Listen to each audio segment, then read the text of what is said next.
آج کل جو ایک بیماری پھیلی ہوئی ہے خصوصاً بڑے جانور کے اندر، جسم کے اوپر بڑے بڑے پھوڑے نکل آتے ہیں، پھر وہ زخم بن جاتے ہیں، اس کی وجہ سے پھر پیپ پڑتی ہے اور جانوروں کی ڈیتھ بھی ہو جاتی ہے.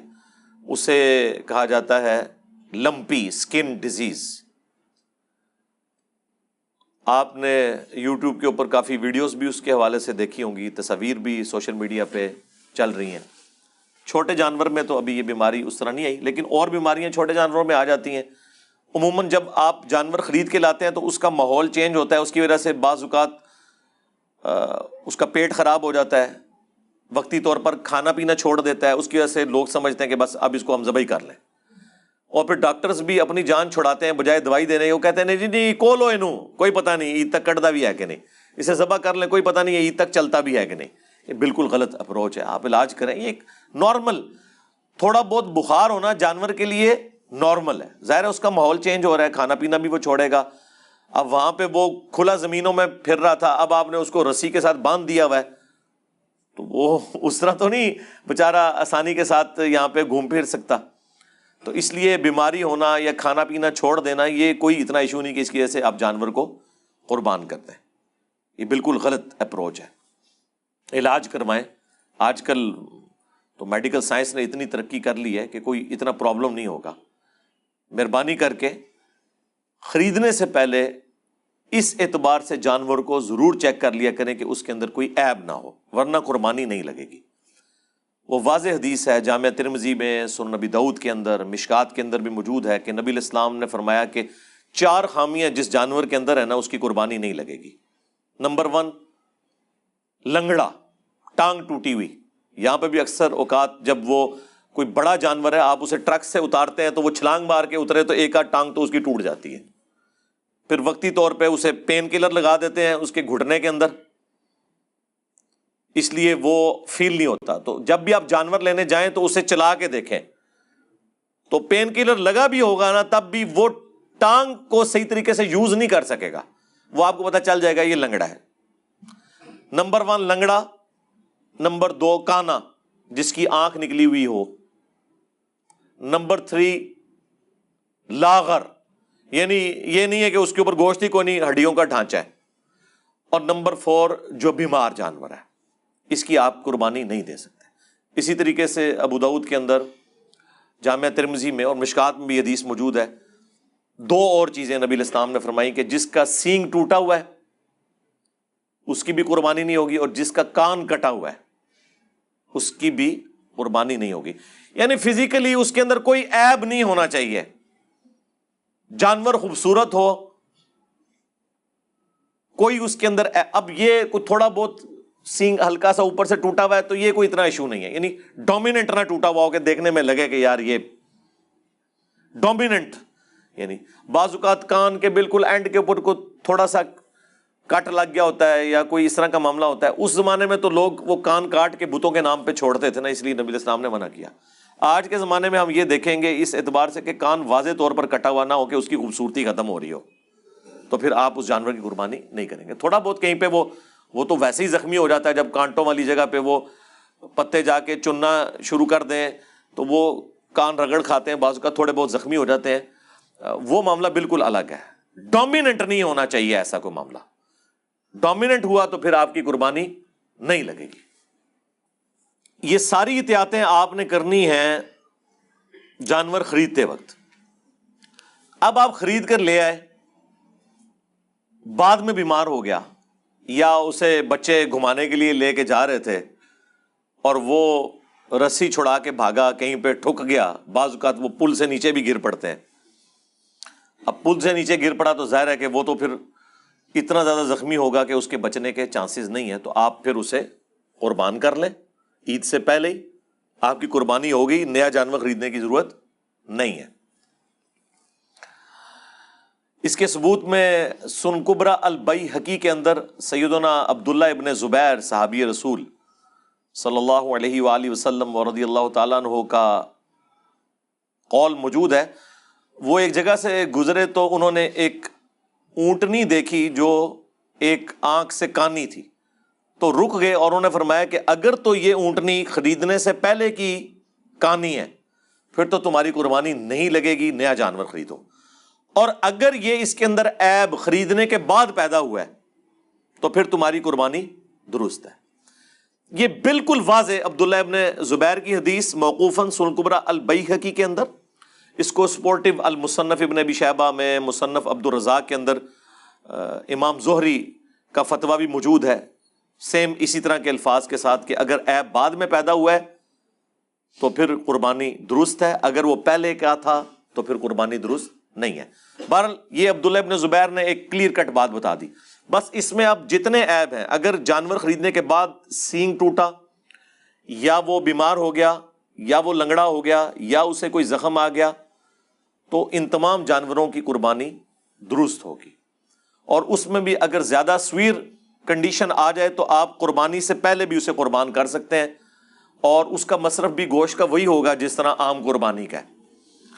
تو آپ بھلے 2 دن پہلے ہے تو ٹھیک ہے، پھر فریج میں رکھ لیں اور قربانی والے دن بانٹ دیں، کیونکہ اگر پہلے بانٹا لوگ کہیں گے پتہ نہیں بیمار جانور کا گوشت ہی دے گئے ہیں، یہ بھی خطرہ لگا رہتا ہے نا۔ تو پاکستان میں تو آپ جتنا بھونتے ہیں نا گوشت کو، تو عموماً جتنے اس قسم کے وائرسز ہیں وہ ختم ہو جاتے ہیں، الا یہ کہ کوئی کرٹیکل وائرس ہو، وہ بھی ڈاکٹرز بتائیں گے جن کی فیلڈ ہے اس حوالے سے کہ کوئی ایسا معاملہ۔ عموماً جو عام بیماریاں جانوروں کو لگتی ہیں نا، تو وہ جانور جب آپ قربان کرتے ہیں اس کے بعد گوشت جب آپ پکا کے کھا لیتے ہیں تو بیکٹیریاز، وائرسز ختم ہو جاتے ہیں، کوئی ایشو اس حوالے سے نہیں رہتا۔ یہ اب جو یہ والی بیماری آئی ہے لمپی، جس کے اندر وہ پھوڑے نکلتے ہیں، تو اب ظاہر ہے کہ یہ تو واضح اس کی خوبصورتی کو ختم کرتے ہیں۔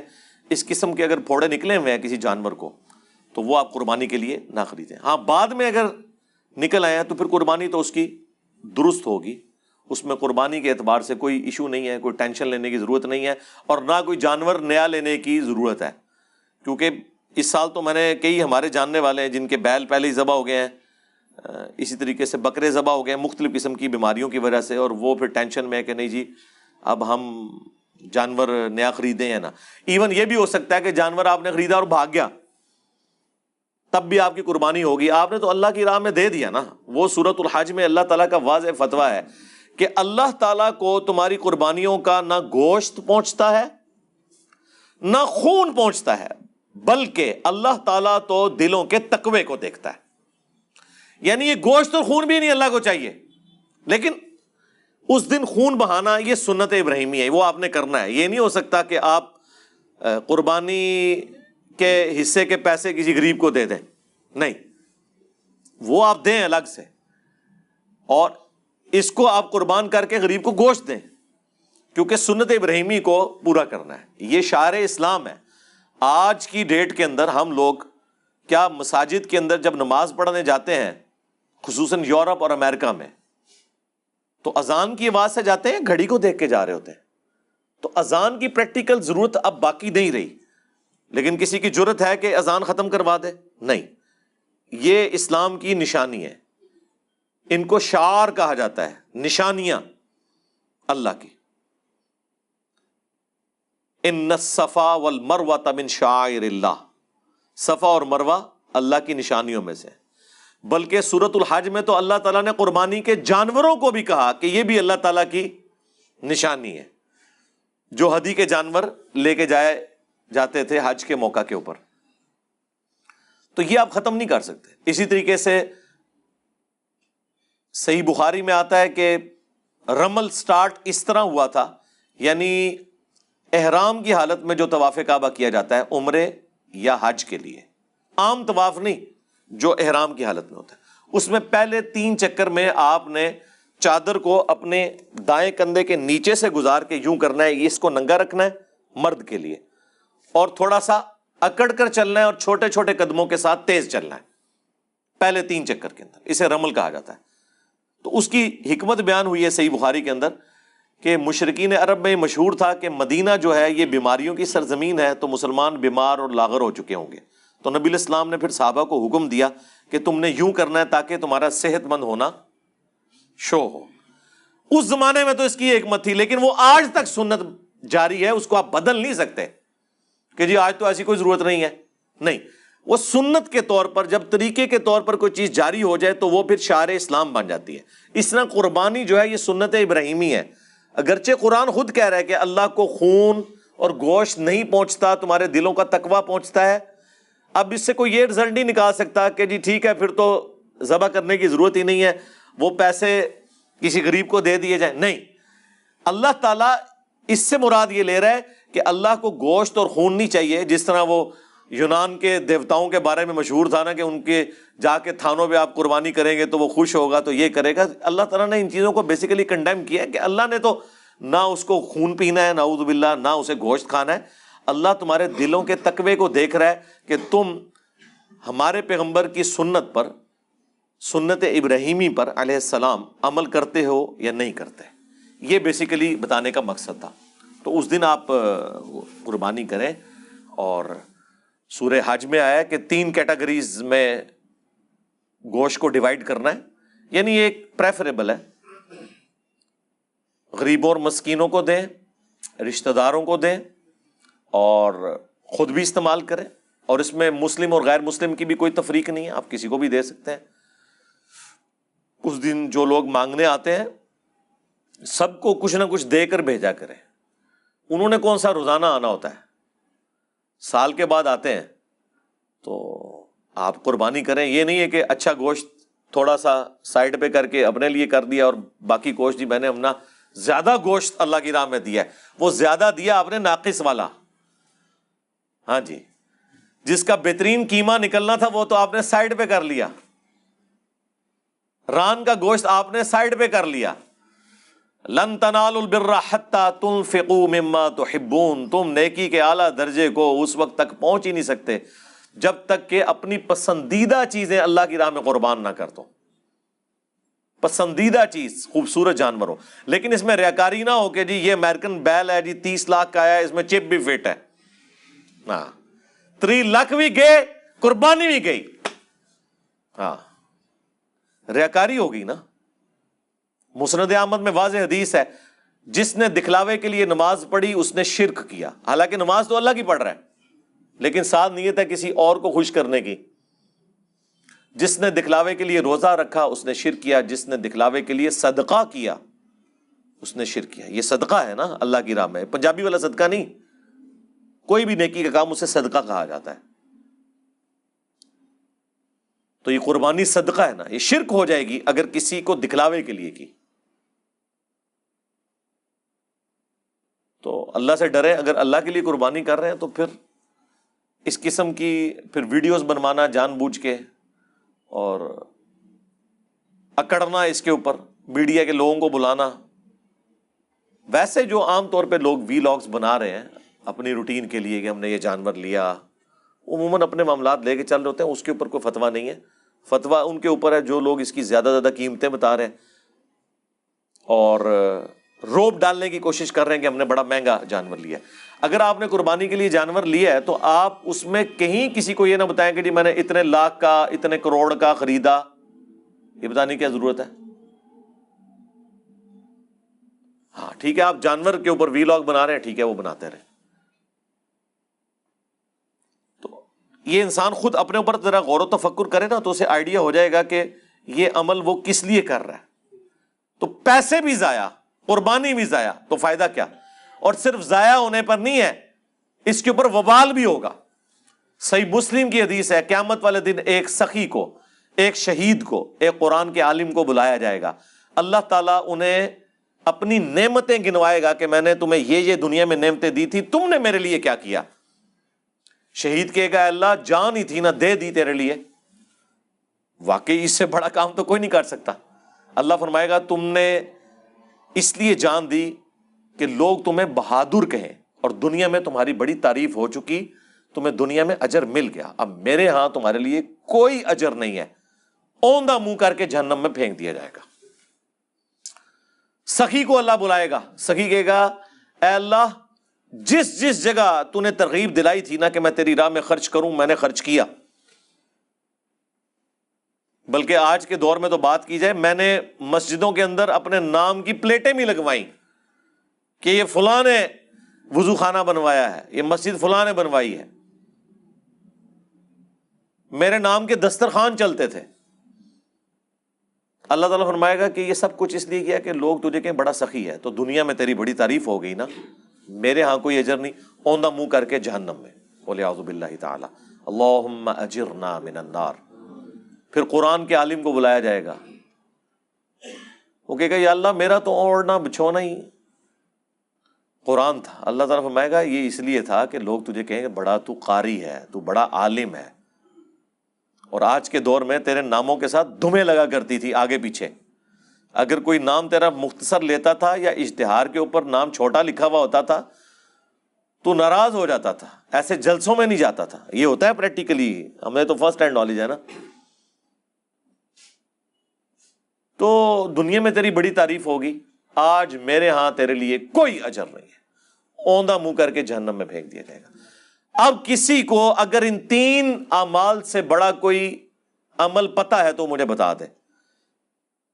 شہید, نمبر 2 سخی اللہ کی راہ میں خرچ کرنا, اور نمبر 3 قرآن کا عالم ہونا. ان 3 اعمال سے بہتر کوئی عمل نہیں ہو سکتا کہ کوئی اللہ تعالیٰ کے لیے اس پلانٹ ارتھ پہ کر سکے, لیکن تینوں کا انجام جہنم ہے, صرف ریاکاری کی وجہ سے. اور لوگوں کو کوئی پرواہ نہیں ہے, لوگ کہتے ہیں ٹھیک ہے جی کیا فرق پڑتا ہے. بلکہ ہماری تو لائیو سٹریمز میں آ کے لوگوں نے یہ بھی سوال کیے ہیں کہ ہم باہر کے ملکوں میں بیٹھے ہوئے ہیں, ہم نے اپنے رشتہ داروں کو پیسے بھیجے ہیں کہ آپ قربانی دیں, وہ رشتہ دار وہ قربانیاں لے کے بازاروں میں گھماتے پھر رہے ہیں اپنے ریفرنس سے کہ اتنے لاکھ کی میں نے لی ہے, اور وہ کہہ رہے ہیں جی ہم یہاں بیٹھ کے پریشان ہو رہے ہیں کہ ہماری وجہ سے وہ ریاکاری کر رہے ہیں تو ہماری قربانی تو کہیں ضائع نہیں ہو جائے گی. تو پھر میں نے ان کو بتایا یار تمہارا تو کوئی قصور نہیں ہے, ایک تو وہ جھوٹ بول رہے ہیں ان کی قربانی بھی نہیں ہے, اور دوسرا تعریفیں کروا رہے ہیں اس کے اوپر اپنی. وہ جس بیچارے نے پیسے دیے ہیں وہ تو دوسرے ملک بیٹھا ہوا ہے. اچھا یہ باہر کے ملکوں سے جو لوگ قربانی یہاں کرواتے ہیں نا, تو وہ ذرا دیکھ لیا کریں وہاں اور یہاں عید کا ایک آدھ دن کا فرق ہوتا ہے. ویسے اس میں کوئی مسئلہ نہیں ہے, یہاں پر تو یہاں کا حکم لگے گا, لیکن پھر بھی اگر کسی نے وہم نکالنا ہے نا تو اس اعتبار سے دیکھ لیں. اگر پہلا دن آپ کو سوٹ کرتا ہے, یعنی پیرلل میں دونوں طرف وہ دن موجود ہو. ویسے یہ میں آپ کو احتیاطاً بتا رہا ہوں, اس کا یعنی اس دین سے کوئی اس حوالے سے تعلق نہیں ہے. جس جگہ آپ نے قربانی کے لیے پیسے دیے وہیں کا چاند شمار ہوگا, وہیں کے عید کے دن شمار ہوں گے. قربانی کے 3 دن ہیں. وہ عبداللہ ابن عمر کا قول موجود ہے الموطا امام مالک کے اندر کہ قربانی عید کے بعد 2 دن تک درست ہے. عید کا ایک ہی دن ہوتا ہے, بڑی عید کا بھی. یہ 3 دن ایام النہر ہوتے ہیں قربانی کے. قربانی کے 3 دن ہیں, عید کا ایک دن ہے 10 ذوالحجہ جس دن آپ عید کی نماز بھی پڑھتے ہیں. 11 اور 12 قربانی کے دن ہیں. الموطا امام مالک میں مولا علی علیہ السلام کے حوالے سے بھی موجود ہے. باقی وہ جو روایت ہے مسند احمد کے اندر, باقی کتابوں میں وہ منقطع روایت ہے, اس کے اوپر میری الگ سے ویڈیوز آ چکی ہیں. سوائے امام شافعی کے باقی پوری امت کا اتفاق ہے, حنفی ہوں, مالکی ہوں, حنبلی ہوں, اہل حدیث ہوں, شیعہ ہوں, اثنا عشری شیعہ ہوں, باقی سب کے نزدیک قربانی 3 دن تک ہے, 10, 11 اور 12. البتہ جو ایام تشریق ہیں ان میں تکبیرات آپ نے پڑھنی ہیں. وہ 4 ایام تشریق ہیں پلس ایک حج کا دن, یعنی 9 ذوالحجہ کی صبح سے لے کر 13 کی عصر تک آپ نے تکبیرات پڑھنی ہے. المصنف ابن ابی شیبہ کے اندر موجود ہے مولا علی علیہ السلام سے, اور صحیح بخاری میں موجود ہے کہ امام باقر جو تھے, امام جعفر کے والد, امام زین العابدین کے بیٹے اور حسین ابن علی کے پوتے علیہم السلام اجمعین, وہ نفلی نمازوں کے بعد بھی تکبیرات پڑھا کرتے تھے. اللہ اکبر, اللہ اکبر, لا الہ الا اللہ, واللہ اکبر, اللہ اکبر وللہ الحمد. یہ بھی پڑھ سکتے ہیں. اللہ اکبر کبیرا والحمد للہ کثیرا وسبحان اللہ بکرۃ واصیلا, یہ بھی پڑھ سکتے ہیں. یہ تکبیرات یعنی ان دنوں کے اندر سنت ہے پڑھنا. تو وہ بات شروع ہوئی تھی بیمار جانور کی قربانی کا معاملہ. یہ صرف فقہ حنفی میں واجبیت ہے, باقی پوری امت اسے سنت مانتی ہے. سنی ہو شیعہ ہو, سنیوں میں جتنے ہیں سوائے حنفیوں کے مالکی ہوں، شافعی ہوں، حنبلی ہوں، اہل حدیث ہوں، اثنا عشری ہوں، سب کے سب کہتے ہیں قربانی سنت ہے، واجب نہیں ہے۔